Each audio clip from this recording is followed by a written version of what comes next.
For many people, pruning can be an almost overwhelming task, but it doesn't really have to be that way if you follow a methodical process. Well, first off, anytime you walk up to a tree to prune, you want to look for what I like to call the 3 Ds.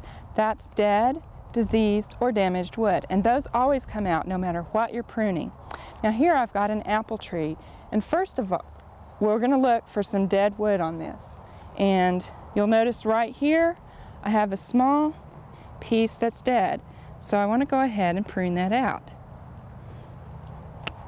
down at the base.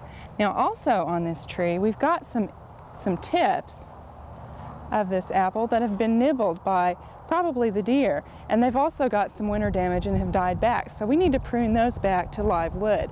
Now when you're pruning back and tipping like this, you want to always prune to an outside pointing bud. You'll see here how this bud is on the outside, and you want to prune at an angle away from the bud, about 1/4 of an inch above the bud, like that. Now the reason that you do this at an angle is because that way when the rain falls on that, it doesn't fall down in that bud angle and cause disease. And you also want to cut to that outside bud because that may break and sprout. And if you cut to an inside bud, it's going to sprout towards the inside of the tree, and you don't want that.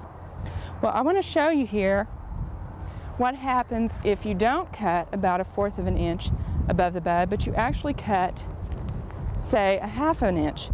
Here, this was pruned last year, and they left too long of a stub above that bud, and see how this has died back here. Now that takes a long time to heal, and that's a place where pathogens and disease can get into the tree, and so it's not good to leave that much because the food that's traveling up the stem will stop at that top bud.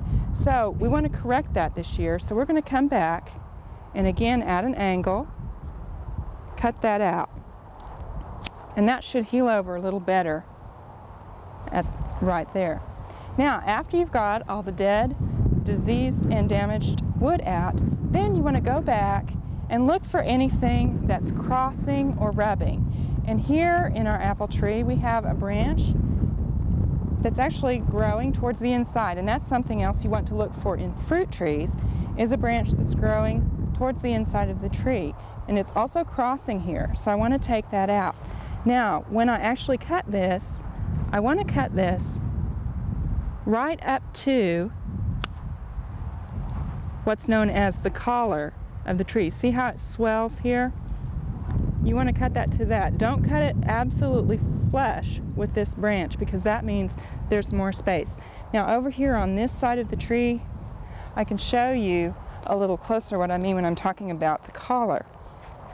Right here, how this swells out and then becomes narrow. If I were going to cut this branch off, I would cut it right there. If I cut it back here, that's more space that has to heal over. But if I cut it out here, this is all going to die and be a place for pathogens to enter. So always cut them to the collar of the tree.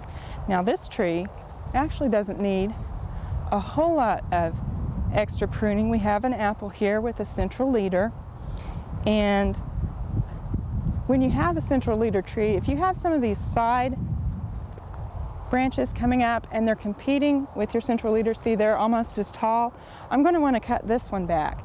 And this, I'm actually going to cut this branch off altogether and go to this outside one here.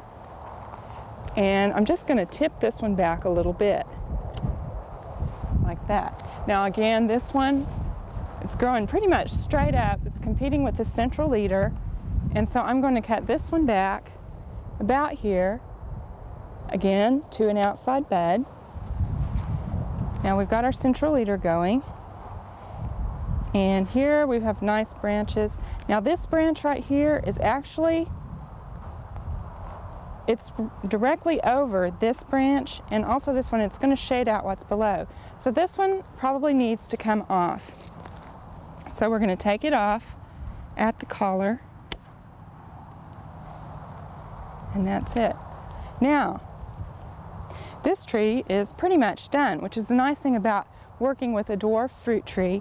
You don't have to do a whole lot of pruning. Most of the pruning that you can do with a pair of hand clippers. Now we're going to look at another apple that's a little more of a project, so let's go take a look at it.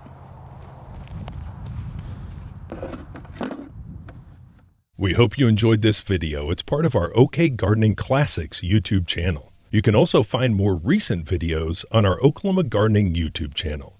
And join us on social media for great gardening tips, photos, and discussion.